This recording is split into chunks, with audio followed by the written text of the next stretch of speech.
magsisimula ng katuparan ng mga pangarap ko. Ikaw ang gagamitin ko para makarating sa gusto kong puntahan. Hayop ka. Mag-aaral ako. Magpapalakas ako. At isang araw, magkaharap tayong muli. Salamat po, salamat. Mga hayop kayo. Maraming salamat po.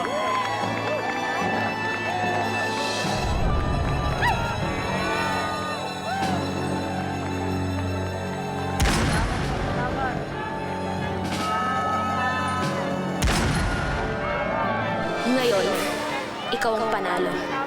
Ikaw ang nasa itaas. Tinitingala. Sinasamba ng mga tao. Pero pinapangako ko, sa ngalan ng anak kong pinatay mo, babangon ako at dudurugin kita. Asan nga pala si Salve? Baka nagbabasa lang niya kung saan dyan. Tuwan-tuwa po doon sa binigay niyo mga libro sa kanya. Ito nga eh. What you did for her, yung graduation. Very nice. That was nice of you, Derek. Tulad nga nung sinabi niyo, Ma, she deserves it. Di ba? Yun lang ba talaga? Ma, oo naman. She's just a friend. Bigyan mo si Derek ng fish. Oh, Salve, ano nangyari sa'yo? Nanood po kasi kami ng motorcade kanina. Tapos bigla po siyang nahulog sa putikan. Nako. Sabi, siguro mabuti pa. Maghugas ka na muna ng katawan mo at magbihis ka. And then join us for dinner. I'm sorry po.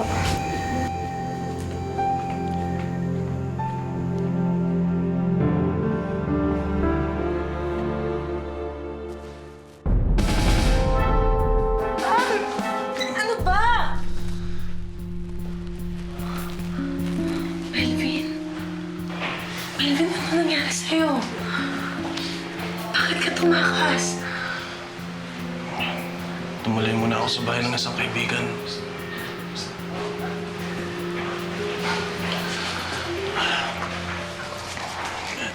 Ito nga pala yung number kung saan ako pwede matawagan. Pakibigay na lang regulay na eh. Hindi ka dapat tumakas. Maayos na yung kaso mo eh. Makakawala ka na. Julie, mamamatay ako kapag hindi ako tumakas. Ano ibig mo sabihin? May gustong pumatay sa akin sa loob. Suspecha ko. May kinalaman sila, Tyrone.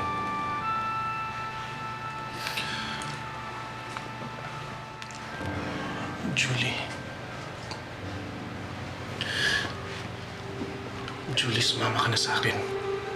Tumakas na tayo. Layuan mo na si Tyrone. Mapanganib siyang tao. Hindi mo alam kung anong pwede niyang gawin. Hindi. Hindi ako pwedeng umalis. Hindi ako pwedeng sumama sa'yo hanggat hindi ko nagagawa ang kailangan kong gawin. Magbabayad sila. Si Tyrone, si Evita. Magbabayad sila sa kahayupang ginawa nila kay Roman. Julie, kalimutan mo na yun. Masyadong delikado. Hindi ko pwedeng kalimutan yung kahayupan na yun. Magbabayad sila. Magbabayad sila. At paano mo namang balak gawin yan? Ha? Hahanap ako ng paraan. Julie. Julie, please. Julie, please. Sumama ka na sa akin. Please. I'm sorry, Mel. Pero hindi ako pwedeng sumama sa'yo. Julie, ikaw ang dahilan kung bakit ako tumakas ng kulungan. Ayaw kitang mapahamak. Julie.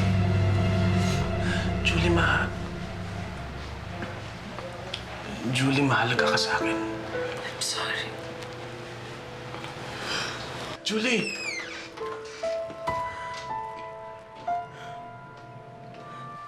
Julie!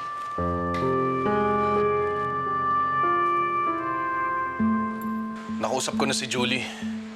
Kahit anong pilit ko ayaw pa rin niya umalis dun sa kanila. Ayaw naman pala eh. Bakit kailangan pa siyang pilitin? Hindi niya alam ang panganib na hinaharap niya dun. Baka daw masyado ang concern kay Julie. Dapat ang kaso mo ay nasa kaso mo. Hindi yung problema ng ibang tao. Hindi mo nga naiintindihan eh. Mahal ko si Julie. Ayaw ko siya mapahamak. Nilalamon lang siya ng galit niya. Natatakot ako sa pwede niyang gawin.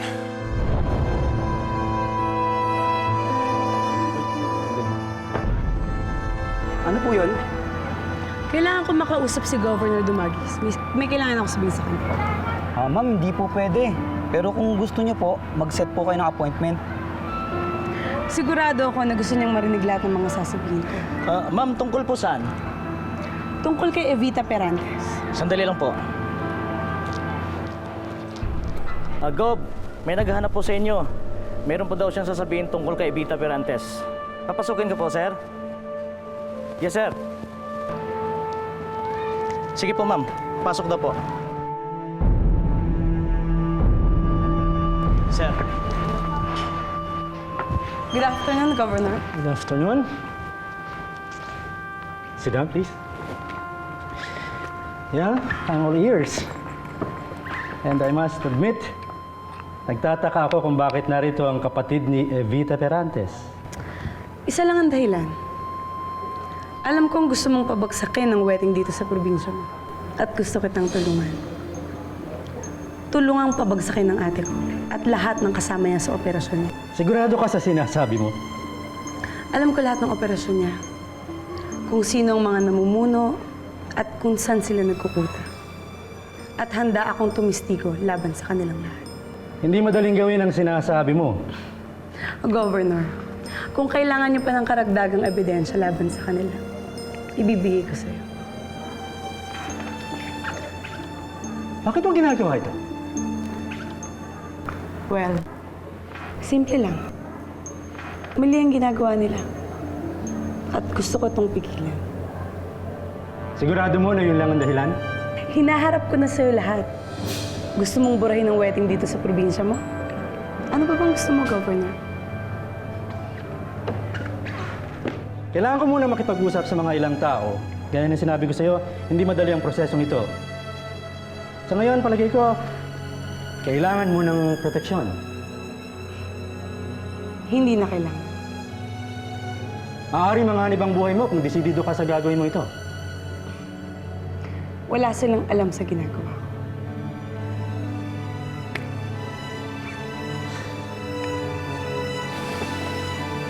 Itong number ko, maaari mo kong tawagan kahit anumang oras. Salamat. Mag-ingat ka, Julie.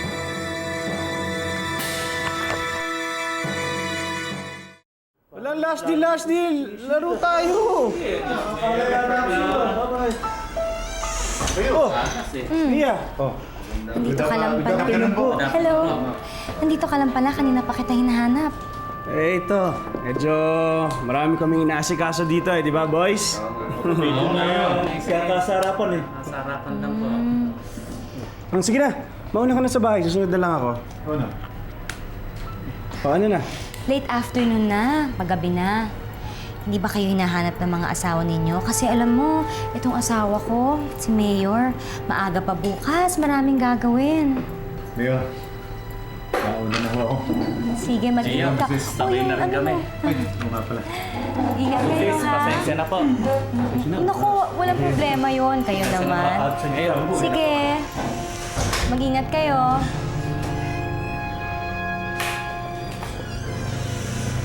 Bakit mo kailangan gawin yun? Baka isipin ng mga kasama ko, under ako. Sandali lang. Ayaw mong isipin nila na under ka, pero gusto mong isipin ng mga tao dito na ang mayor nila ginagawang sugalan at parang beer house ang opisina niya? Kakasayahan lang naman. Ikaw naman. Alam mo, Alfred, mayor ka na ngayon. Hindi mo na pwedeng gawin ang mga ginagawa mo noon. Dapat, umarte ka ng kagalang-galang. At oo nga pala, ano tong nabalitaan ka na nag-under the table deal ka daw sa Megaland? Oh. Eh naman yan, nagtutulungan lang naman kami ng Megaland Ayoko At lang saka na may isa pa. makalam. Ginagawa ko yun para sa baby natin. Ayoko lang na may makaalam. Alam mo, kahit malaman pa nila wala akong pakialam, magagawa nila. Mayor na ako. Ako na may pinakamakapangyarihan dito. Yaya. Ay, bakit? Ha? Ano? May kailangan ka? Nakita ko na si Melvin. Ano? Oo, pinuntahan niya ako kanina. Eh, anong sabi niya? Saan siya tumutuloy ngayon? Yaya, hindi niya sinabi. Pero ang importante, ligtas siya. Oh, salamat po, Diyos ko. Salamat po. Ito yung numero kung saan siya pwedeng tawagan. Ay, salamat po. Ligtas siya. Salamat po, ligtas siya. Ano pinag-uusapan niyo? Wala. Sino yung narinig kong ligtas? Yung pusa. May pusa sa gate eh. Naipit. Pero nailigtas namin.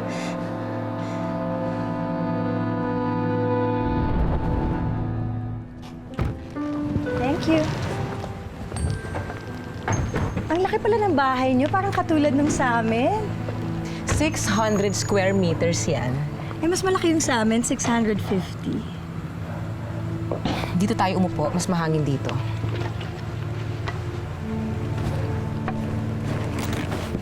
Ano nga pala yung importanteng kailangan mong sabihin sa akin? Lumapit sa akin si Julie Maceda. Julie Maceda? Ang nag-iisang kapatid ni Evita? Anong kailangan daw niya? Gusto niyang buwagin ang Puweten operations ni Evita. Well. Looks like there's trouble in paradise. At bakit naman daw gagawin yun ni Julie sa nag-iisa niyang kapatid?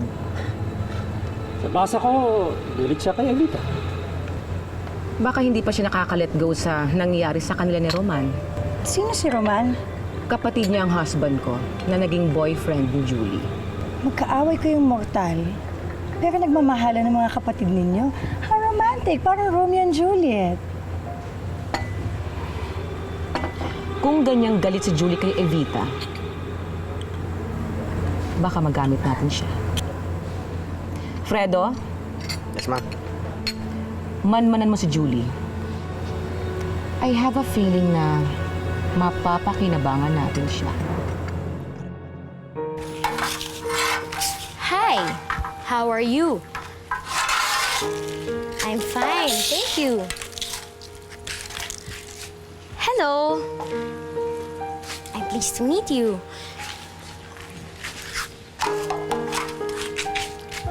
Hi, my name is Salve.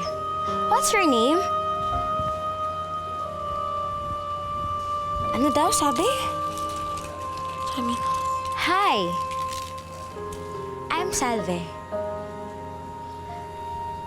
What's yours? Huh? What's your name? Yes. Parang yes lang yata naintindihan ko dito. Ano ba sabi nito? Hello, good evening. Teka, saan na yung dustpan? Uy! Derek!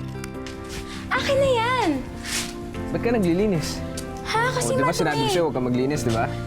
Hindi. Ba't ka naglilinis? Hindi, akin na yan. Sabihin mo muna sa akin ba't ka naglilinis. Hindi nga kasi nga... akin na. Akin na.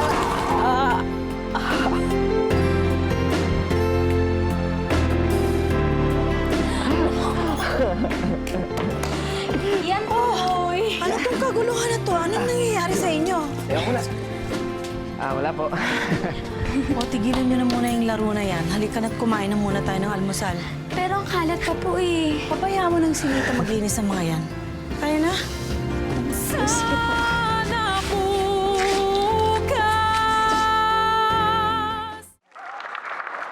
Bilang pasasalamat po sa inyong lahat, inihahandog namin ang isang bagong daan, ang kalye papunta rito sa palengke. Mula ngayon, magandang balita ho, hindi na kayo maglalakad ng 4 na kilometro. Mula naging mayor ka, hindi mo na ako pinuntahan. Akala siguro ng labanos mong asawa, siya lang may kayang magbuntis. Pwes, buntis rin ako. Lagot ka ngayon, Mayor. Tingnan lang natin kung kaya mo pa akong bedmahin ngayon. Pagkatapos po nito, ito ang ating palengke na nakikita ninyo. Nakita nyo naman parang tinakpan lang yung ibabaw. Palalagyan ho natin yan ng totoong bubong. Maayos na bubong at sa loob. Aayusin ho natin yung mga pasikot-sikot sa loob para hindi kayo nahihirapan mamili. Maraming salamat ulit sa inyong lahat.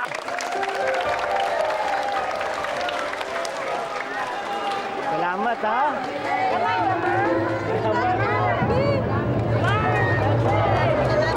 Magandang araw, Mayor. Naaalala mo pa ba ako?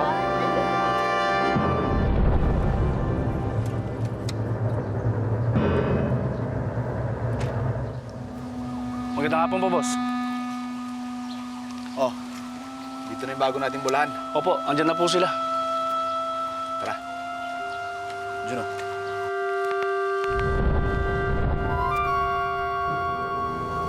Hello, Gov. Sige, salamat sa impormasyon. Well? Si Julie, meron daw siyang impormasyon kung saan mangyayari ang bulahan ngayong araw na ito. Ano pang hinihintay mo? Sabihan mo na mga tao mo para maumpisahan na natin ang pagpapatalsik kay Evita sa probinsyang ito. Ano kailangan mo? Ang sakitangan ako, bossing. Ba't pinigyan na kita dati? Bus na. Nagpagawa ako ng bahay.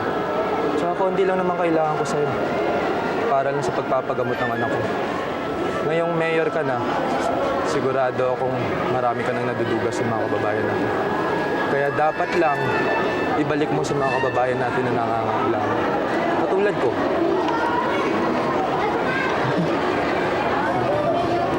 Wala ka naman kuha sa akin. Ayaw mo naman sigurong malaman ng mga kababayan mong isang mandurugas ang mayor nila. I got it. I understand. Sige. Thank you. Bye-bye.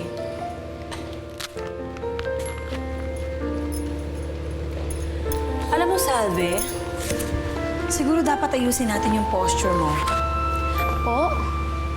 Palagi ka kasing nakaganon eh. Dapat ganyan para talagang sitting with confidence. Or kahit sa paglalakad, kailangan confident. Halika nga dito. Nita, ikuha mo nga ako ng isang pares ng high heels, Nita.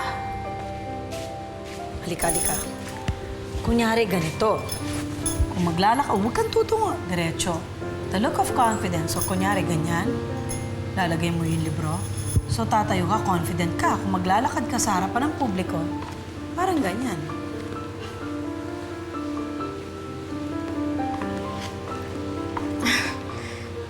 Tamo?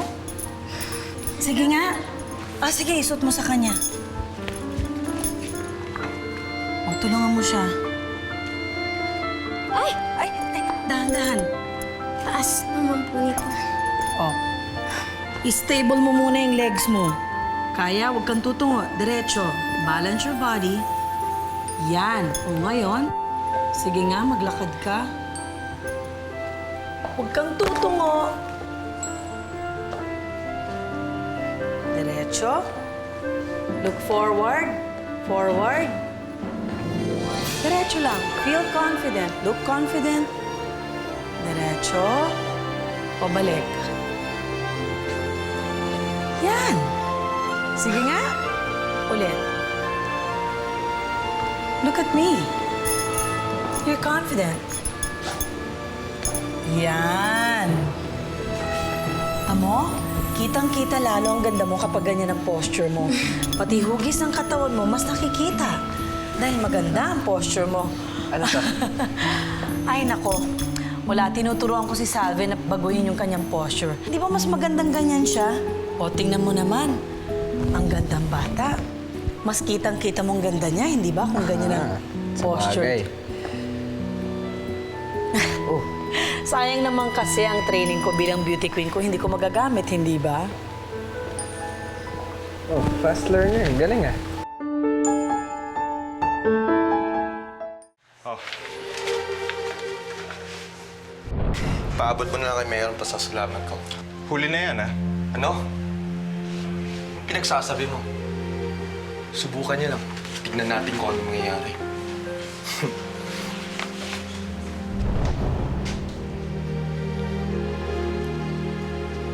Hello, sir. Nabigay mo na. Positive, sir. Wala na ho tayong problema. Sige, salamat. Ibigay na ni Marshall.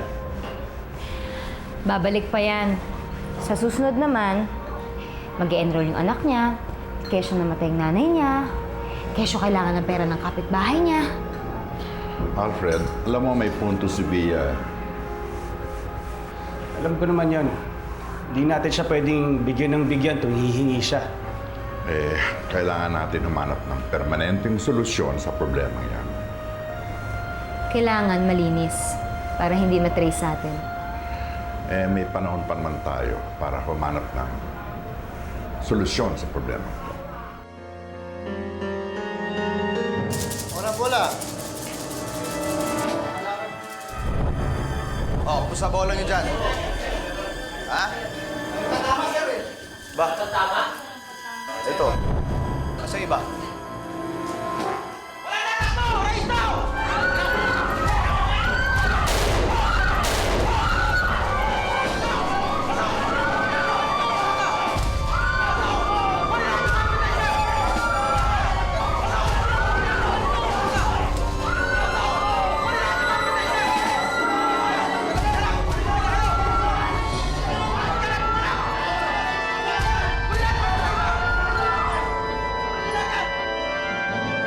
Perfect.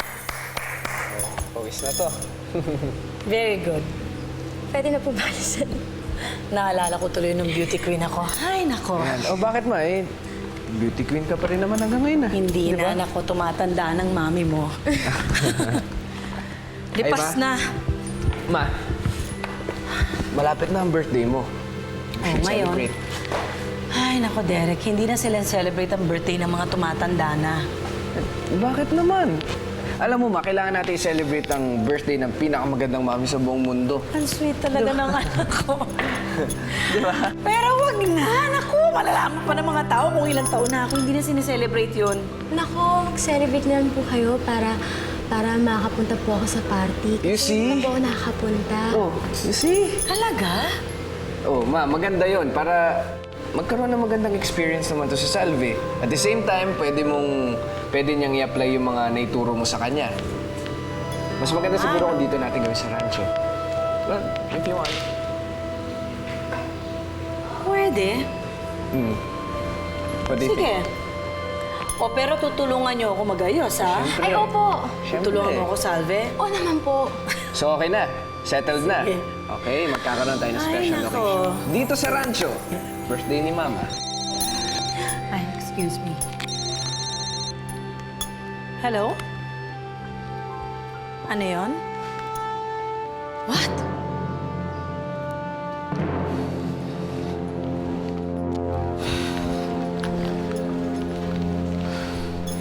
Ni-raid ang bulahan. Ano? Hindi pa pwede ito. Kinausap ko na si Dumagis. Ang laki ng kontribusyon na binigay natin para sa kampanya niya. Panahon na nga para tayo bumawi sa binigay natin. Hindi ko maintindihan, Ma, ha? Paano to nakalusot kay Pisitio? Alam mo, siguro mabuti pa kaya kausapin mo muna si Cesar. Sige, Ma. Kausapin ko siya.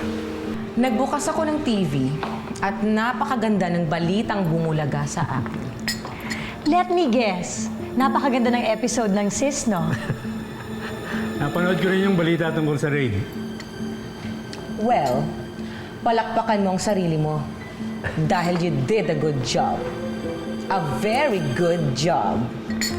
Sabi ko naman sa iyo eh. Magaling talaga tong si Enrique ko. Simula pa lang ito. Kapag na-dispatch na natin si Evita, ako na ang pinakamakapangyarihang babae sa buong rehiyon.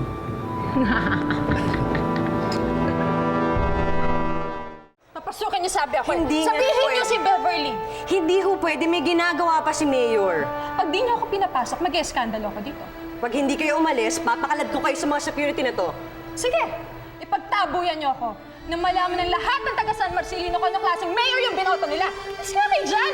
Anong kaguluhan? Morning po, sir. Beverly.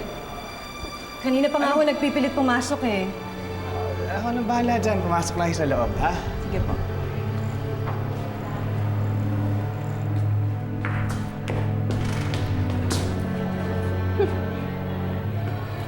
Okay to ah. Parang totoo. Mayor na mayor ang dating mo. Ano kailangan mo? Ang sabi mo, babalikan mo ako. Pero mula nang umupo ka bilang mayor, hindi mo na ako pinuntahan. Mahigit 1 buwan na rin yun, ha? Ano ka ba? Hindi ako pwede pakalat-kalat sa inyo. Busy ako dito bilang mayor. Bakit? Ayaw mong malaman ng buong bayan ang tungkol sa kabit mo? Beverly, napag-usapan na natin to, hindi ba? Pero ito, hindi pa natin pinag-uusapan. Ano ibig mo sabihin? Oo, Mayor. Buntis ako at ikaw ang ama.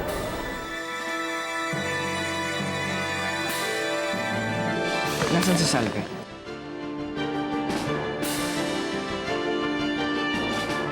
Hi, Derek.